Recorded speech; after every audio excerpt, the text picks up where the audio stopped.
Hey guys, what's up? This is Free Nachos, and in this video we're playing 2 tables of Russian cash. It's been a while since I played some Russian cash and I felt like playing a session today, so here we are.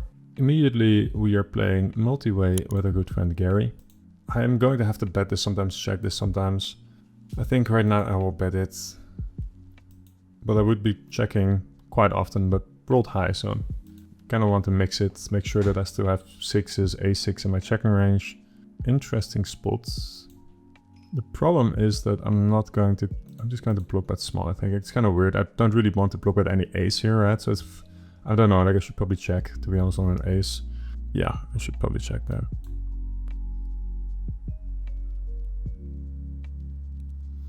That's lucky. That's just, I don't even blame him for calling there, to be honest.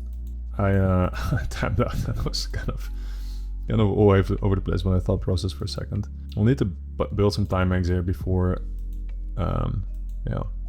we're going to be making a lot of these random last minute decisions where they're probably not the best, right? So kind of a loose 3-bet, to be honest, but should be fine. Like player types with low VPIP are more likely to overfold versus 3-bet, so I'll just try and see what happens. Here we're going to 4-bet with ace-jack suited. I'm not sure about this dude. I feel like I've played with him a fair bit before. I feel like he's relatively strong, but can't remember exactly. If he's relatively strong, he's going to squeeze quite wide, so should be fine. Versus Mori here, we're just going to call. We are not going to have too many folds when he goes this small. This is one of the downsides of using a sizing like that. Because, yeah, it's relatively tough to find. This is interesting. So this would be normally one of the go-to check raising candidates. But when he insta-checks back, I just don't think he has an ace very often. So I'm just going to cheat a bit.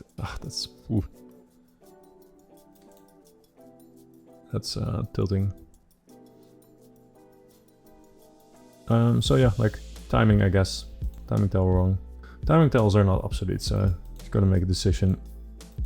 I think it's a reasonable decision. Like usually if you turn an ace, you want to think about, do I want to barrel here or not? And if you have pocket kings, queens, whatever, you're more likely to just go, okay, well, check back.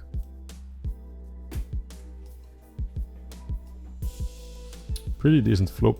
Voldemort, well, usually likes to fold. Voldemort as kind of a passive nitty player. This is interesting. I think I'm going to check back here. And here we're going to call versus this dude. And then on the river we just got a bet now. And we need to check back some flushes. You could just never check them back. It would be a pretty decent expo, to be honest, because these dudes are not too aggressive. But yeah, like just betting always is probably reasonable. If you're going to check back some flush draws, and you might as well flushes, then you might as well do the ones that block calls, like this one.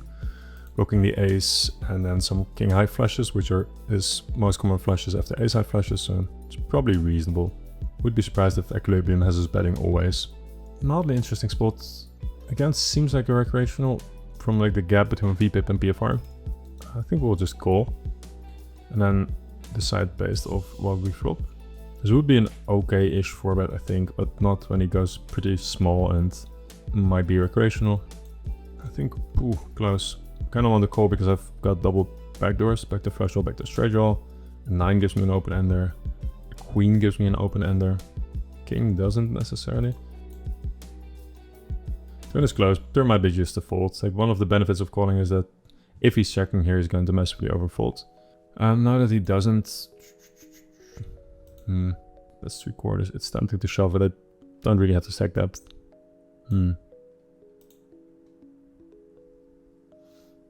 That's something like a jack 10 there. And a little bit more stack depth. If he went like 2/3 on the river or something like that, it would have been really tempted to just put it in. Now I think I'm just not getting the folds that I need.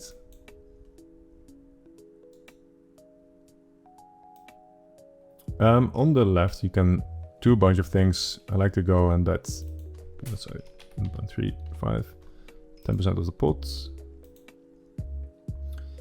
Insta check, which tells us quite a bit about what he has. Like he's not going to, he's not going to call flush draws very often, I think, like that. So normally I wouldn't barrel, but if he insta calls, then sorry, when I say flush draws, I meant flushes. You should be check calling flushes here sometimes.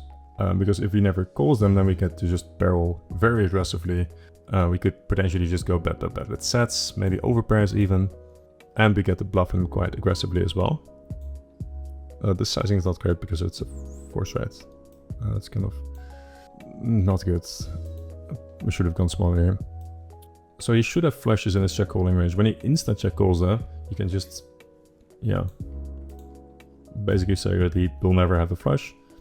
And therefore you get to just barrel much more aggressively. He will just, basically the quicker he calls, the more likely he is to fold next streets. Getting 2-bet by Chippy. We will go ahead and we 4-bet, but we'll time down a little bit. And on the left, I'm just going to call.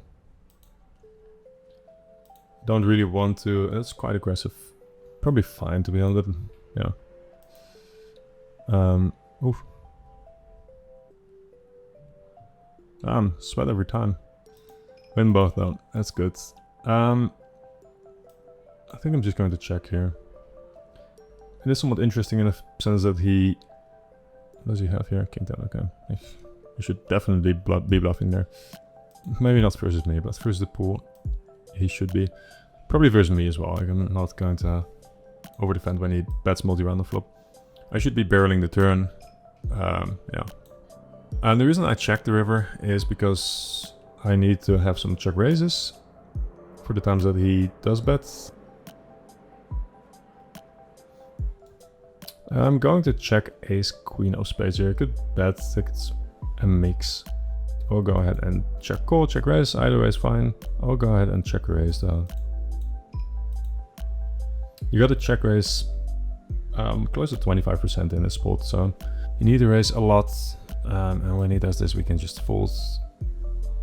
We'll have jacks, queens, kings, aces that all want to check raise at a decent frequency. Ace 10 is going to check raise at a reasonable frequency. And then we're going to have a ton of other stuff like this that we will check raise with. This one we're going to call sometimes, raise sometimes. But stuff like queen jack is going to either bet itself quite often, queen jack of spades, or going to check raise. It's tempting to check back here with a hand like this. I'm just going to bet though. I could probably range bet this. Yeah, it's tempting to check back.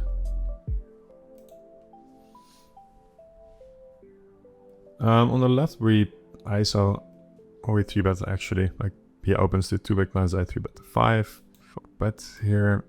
Here on the right I'm going to check back now. I think the majority of my EV is going to come from him bluffing some random hand on the river, and not from me betting, and then hopefully that hoping that he calls weaker ace or 6 or something like that.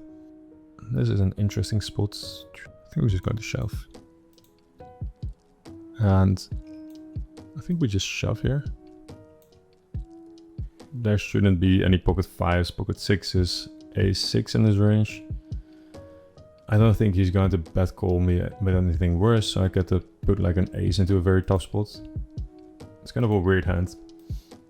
But like this is the idea.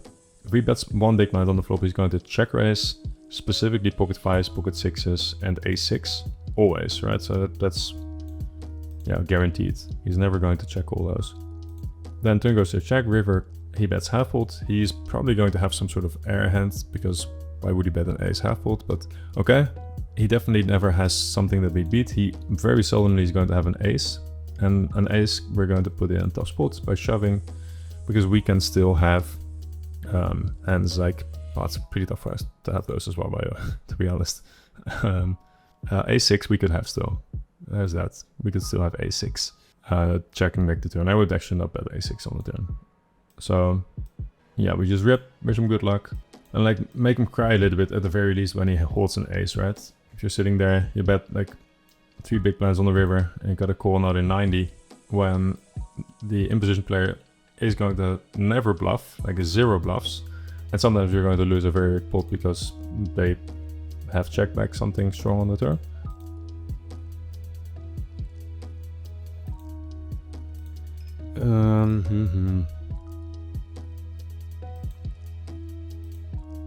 Not super thrilled about it, but figured I just gotta do it. Here we are going to go overbet as well. Now we get a snap, which is always good. This one on the right is mildly interesting. I just don't think they have the ace of hearts as often as they should in a check call line. And beyond that, it's pretty tough to call. And they should have the ace of hearts here still.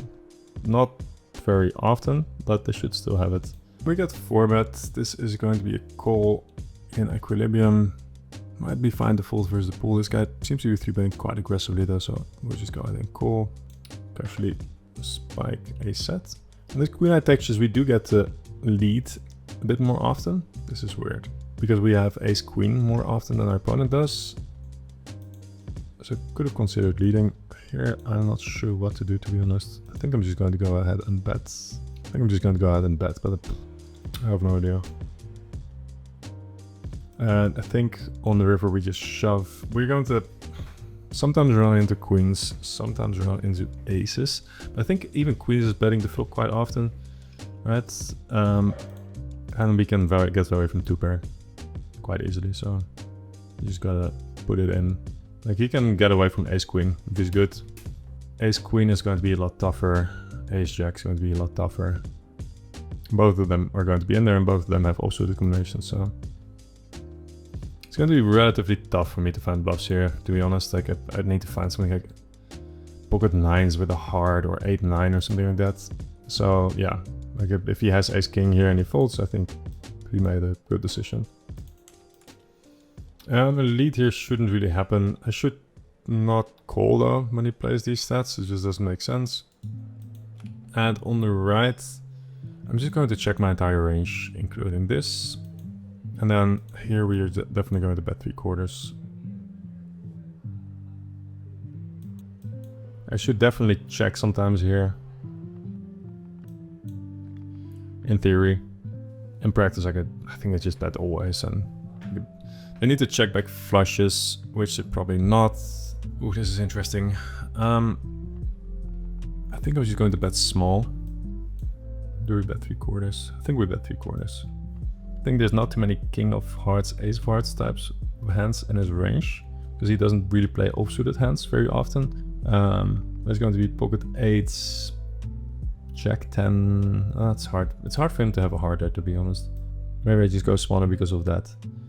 I thought like there would be some hearts in his range, like pocket 5s, pocket 8s, pocket 10s with a heart, pocket jacks with a heart. But if you think about it, there are not too many king of heart, ace of heart type hands. So I don't think people are used to checking back sets on the flop, so I'm not too worried about him having a boat, except when he specifically hits pocket 9s there. Like one of the reasons why we are betting the turn there always, it's a fine bet anyway, right? Like it's a mix, but why we're just betting pure with all of our single heart combinations, I'm assuming, is because we don't think they're going to be checking back strong enough on the flop. So yeah, interesting spot. I'm going to go ahead and check raise here. I think the benefit of check raising this is that we're going to have some bluffs on relatively like tough spots to have bluffs on. Let's say the turn is like the king of diamonds or something like that. And it's relatively tough for me to have bluffs otherwise if I never raise this. And it's not a necessity to have bluffs everywhere, right? Like if you're really trying to have bluffs in spots where you think the pool is going to overcall, then it doesn't make any sense. But I think when turn is like the king of diamonds, and I bet 3/4 2 times, turn and river, they're going to overfold. Here, oh, this guy limped, or this guy limped, I'm not sure. I ISO'd 5x, and Mr. Armor ended up calling. And now we're kind of in a weird spot where basically has relatively strong range here. I think I'm just going to check back. This is never 5, right? This is sometimes going to be a jack. Can we go ahead and raise? This is too thin, I think. This is too thin. I don't like this. I can just raise every jack. This is stupid. I think it is going to be something like pocket 7s, 8s, 9s quite often. But this doesn't make any sense. It's just timing out. Might work, but if it works, I'm not... Yeah, I'm happy with it, obviously, but I don't necessarily think that this is going to be good. If I have a jack or queens, kings, aces, I'd like this a lot more. Now, he might be 10 calling here with pocket sevens. Yeah, I would still like, right? But yeah, such a bad hand by me. Such a bad hand by me. I was timing out. I was thinking I want to go thin for value, and then I, yeah, almost timed out, and now I ended up raising this, which doesn't make any sense. I think going relatively thin for value is good, but this is not good. This is definitely way too thin. Like I'm going to have enough Jack X or better that can do this. I don't need to do that, so. We made a mistake, it's fine, it's a game of mistakes, everyone makes mistakes. Yeah, just a bit frustrating. I think I'm going to check here. This is interesting. I think I'm just going to raise, to be honest. I think I'm just going to shove. I shove this quite large. Ah, fuck, I'm just going to time out again. This is stupid. Yeah, I think this will be better than calling. He doesn't really have king 10. He doesn't really have flushes, blocking jacks specifically. Alright, we'll leave it at that. I've timed out a few times and made some at least questionable raises on the river. Seems like a good place to end the video with. If you guys have any questions, drop them in the comment section down below. There's a link to our Discord server. Feel free to join that one as well, and talk to you guys soon. Bye.